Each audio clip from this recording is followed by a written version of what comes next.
Goblin launch detected.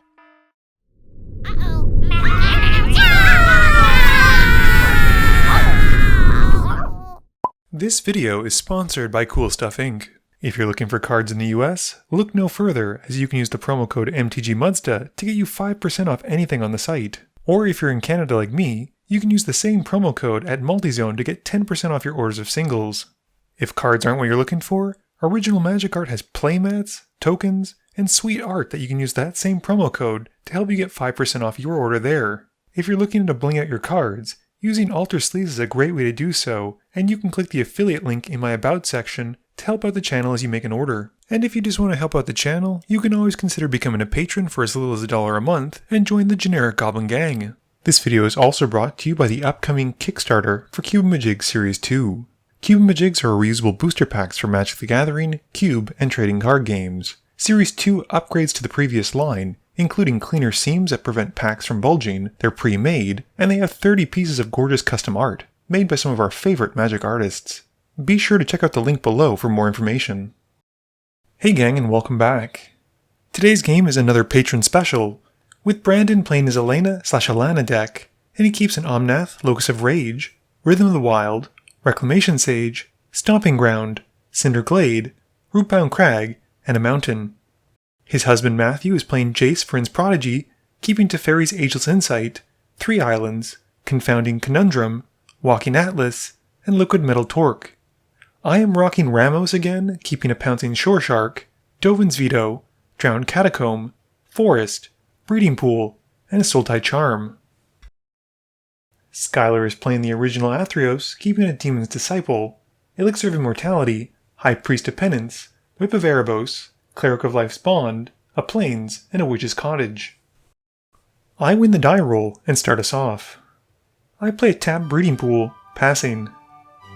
Brandon also plays a tap Shockland with a Stomping Ground and passes. Matthew plays an island. Skylar plays a Witch's Cottage. I untap and play a Drowned Catacomb. I then cast a Glade Cover Scout, passing to Brandon. Brandon plays a Rootbound Crag, passing. Matthew untaps and draws. He plays a land and then taps 2 for a Walking Atlas. Skylar plays a Plains and he casts Cleric of Life's Bond. My turn has a Hinterland Harbor coming in and I pass, leaving mana up. Brandon plays a Mountain and then pays 3 for Rhythm of the Wild. Matthew untaps and draws. He plays an island and casts Liquid Metal Torque. He then activates the Atlas to put an island into play, and follows up with a Confounding Conundrum, passing to Skylar. Skylar untaps and casts High Priest of Penance. He gains 1 life and puts a counter onto the other priest as he comes in. Moving to combat, he swings at Matthew for 3, justifying his attack by saying that Matthew's the only mono blue player here, and I can't blame him.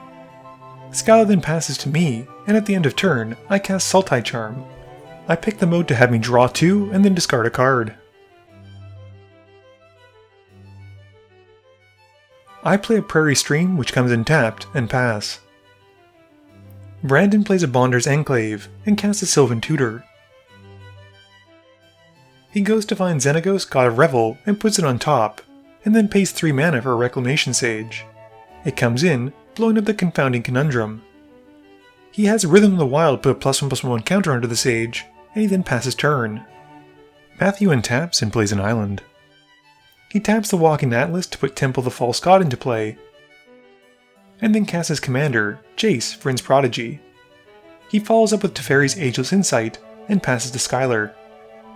Skylar untaps, and unfortunately is still missing a land drop, but he does pay 1 for an Elixir of Immortality. He then moves to combat, hitting me for 3 and passing. I play a Stomping Ground, which I have come in tapped, and pass. Brandon plays a Cinder Glade, and then casts Halana, one of his 2 commanders. He has the Riot Trigger give her a +1/+1 counter as she enters, and with nothing else, he passes to Matthew. Matthew untaps and draws. He plays an island, and then casts Psychic Corrosion. He activates Jace's ability, drawing 2 thanks to the insight, and then discards 1, and each of his opponents have to mill 4. With nothing else, Matthew passes to Skylar. Skylar untaps and casts Feed the Swarm to take out the corrosion, as he doesn't want to be milled out. Stuck on 2 lands though, he has no choice but to pass. I play a Sacred Foundry, shocking it in and taking 2, and passing suspiciously. Brandon untaps and then pays 5 to cast Xenagos that he tutored for. Fearing the crackback, he just passes turn though. Matthew untaps and draws. He then activates Jace to draw 2 and discard 1. He follows up by casting Commander's Plate and equips the plate onto his commander. He then passes to Skylar. Skylar untaps and either through some miracle or demonic pact has drawn a Scoured Barrens, which he plays, gaining 1. Moving to combat, he swings 4 power with a creature at me and I take the hit. He then passes, and at the end of turn, I cast Esper Charm to draw some cards. I untap and play a Forest. I move to combat, swing the Glade Scout at Matthew, and with no blocks, I flash out a Sea Dasher Octopus, mutating it onto the Scout to draw a card after I deal damage. I then pass to Brandon. Brandon untaps, and this time casts Alena, putting a +1/+1 counter onto her from the Rhythm trigger, and then moving to combat. Xenagos is now live, and before letting him move from the main phase to combat, Skylar casts Dire Tactics on Xenagos. Quick to respond, Brandon casts Deflecting Swat for free thanks to him controlling a commander. He redirects the spell to Skylar's High Priest, and then continues with his triggers. This has him pumping Alena with +5/+5 and haste from Xenagos, and he just passes through his combat step to his second main phase. He's able to tap Alena for 10 mana, and then cast Ilharg the Raise Boar, and with it entering the battlefield, uses Halana's ability to blast away the Rocking Atlas, and then passes to Matthew. Matthew untaps and casts a Mana Crypt. He pays 3 for Raven form, targeting Xenagos, and turning the god into a bird. Matthew then follows up with a Windfall, and in response, I flash out a Pouncing Shore Shark onto the Scout Octopus, bouncing Ilharg to Brandon's hand. Everyone then draws 6 cards, and Matthew gets to draw 12. Matthew then plays an island, and casts a Neurophage, which we're sad to see after such a spicy windfall. He then discards down to hand size, passing to Skylar. Skylar untaps, and plays and cracks an Evolving Wilds to go and find a basic. He then casts a Soul Mender, putting him back up to 40, and passes to me. I untap and play a Swamp. I mutate a Parcel Beast onto the mutation stack, and this triggers each mutation, which allows me to bounce something to my opponent's hand. I pick the Reclamation Sage, and then pass my turn, suggesting that Brandon make good use of it. Brandon untaps and plays a Spire Garden. He casts Domri, Anarch of Bolas, and upticks the Planeswalker to add a green. He recasts the Reclamation Sage, which comes in and targets Teferi's Ageless Insight. He also gives the Sage a +1/+1 counter from the Riot trigger. Brandon then taps Alena for 3 to cast Gadrock the Crown Scourged, which he pays 2 as it enters, to Halana's ability, and has it blast the Cleric of Life's Bond after putting a +1/+1 counter onto it from Riot. And at the end of turn, makes a treasure token thanks to the creature dying, and passes. Matthew rolls for his Mana Crypt and dodges the damage. He then draws, putting a 1/1 counter on the Neurophage. He pays 4 mana for a Primal Amulet, and this reduces his instants and sorceries by 1. He then pays 6 more mana to cast Seagate Restoration, drawing 7 and going up to a total of 13 cards in hand, making his Neurophage huge and putting a counter onto the amulet. He then pays 1 mana for Of One Mind, drawing 2 more and putting 2 more counters onto the large squid. Matthew then moves to combat and swings at me for 11, and I just take the hit. Matthew then passes, and at the end of turn, Skylar activates the elixir to shuffle his graveyard into the library and gains 5. Skylar draws and replays the Evolving Wilds, which he sacrifices once more for a land, and then casts his commander, Athreos, God of Passage. He passes to me, and I activate my Shark to Beast to Scout to whatever it is, which has me drawing a card if it's not a land. I then cast Shared Summons, going to find 2 creature cards that don't share a name, and I find a Migratory Greathorn and an Auspicious Starix. I play an island for my turn and goes hard onto the stack, mutating a Migratory Greathorn onto my Scout, Beast, Octopus, Shark creature. Matthew in response activates Jace, loots, and then transforms it into the Planeswalker. My mutate then resolves, and I go find a basic for the field. I then mutate the Starix onto the mess, and exile the top cards in my library until I hit 5 permanents and gets to put them onto the field. I get 2 lands, a Lord Drakis, a Gem Razor, and Vadrok's Apex of Thunder. I then moves through my phases, passing to Brandon, who at the end of my turn tries to cast a Worldly Tutor. Matthew doesn't like the sound of this and counters it with a Swan Song. Brandon untaps and draws. He casts the Great Henge, only paying 2 for it, and with nothing else, passes. Matthew untaps and draws. He plays an island and casts Rapid Hybridization on Alena, generously gifting his husband a 3/3 frog instead of his commander. The spell transforms the amulet, and as the frog token comes in, Brandon uses Helena's ability and decides to punch the Lord Drakis.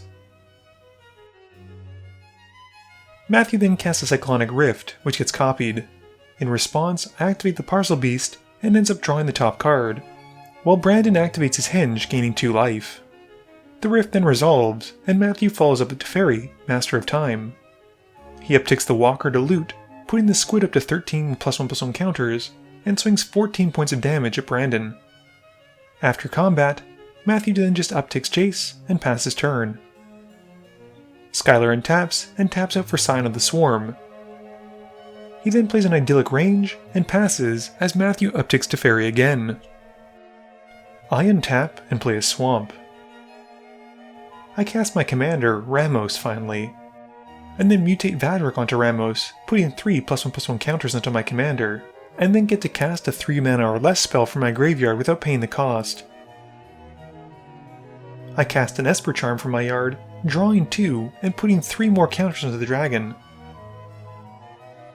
I then remove 5 +1/+1 counters from Ramos to gain 2 of each of Wooburg, and cast a Beast Whisperer, followed by a Slippery Boggle, and then mutate a Migratory Greathorn and put a total of 4 more +1/+1 counters into Ramos, but failing to find a basic land since I've drawn them all. I then mutate Glowing Recluse onto Ramos, putting another +1/+1 counter onto him from Ramos' ability, and then 2 from the mutate. I also get to cast a spell with Vadrok's ability, casting Esper Charm again to draw 2 more, which lets me put 3 more +1/+1 counters onto the dragon.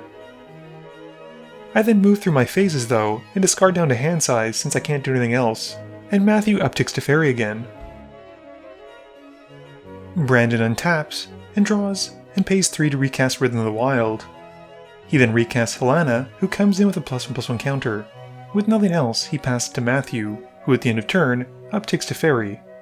I respond to this by casting Beast Within and target Teferi, which Matthew is quick to negate. Matthew untaps and draws. He then casts a Chasm Skulker, and I think we're starting to see a bit of a trend. Matthew then realizes he forgot to roll for Mana Crypt, which he says is only fair that he takes the 3. He casts Jace the Mind Sculptor, using his 0 ability to Brainstorm, putting +1/+1 counters all over everything. He plays a Nykthos Shrine to Nyx's land for turn, and activates it, making 6 blue mana. He then downticks the Prodigy Jace to flashback Seagate Restoration, drawing another 8 cards and putting even more +1/+1 counters onto his creatures. He then downticks Teferi to 4 to phase out my Ramos, and I respond by removing 5 counters and attempt to cast a Naya Charm with the mode of returning the Pouncing Skyshark to my hand, and Ramos gets 3 more +1/+1 counters. Matthew has a response though, because of course he does, and uses Archmage's Charm, choosing the modes to counter the charm, which makes a copy of itself. Ramos is then phased out, and Matthew swings the Flying Squid at me, and I die to tentacles in the worst possible way. Skylar untaps, recasts Athreos, and follows up with a Fiend Hunter, which, as it comes in, exiles the Chasm Skulker underneath it. Brandon untaps and casts Alena, giving her haste with the Rhythm trigger. He then taps her for mana, and casts Gadrock again, who gets a +1/+1 counter from the Riot trigger. Brandon then uses the last of his floating mana, and taps out to recast Domri, moving to combat. He swings Halana at Teferi, who Matthew upticks in response, but with no way to save him, Teferi dies.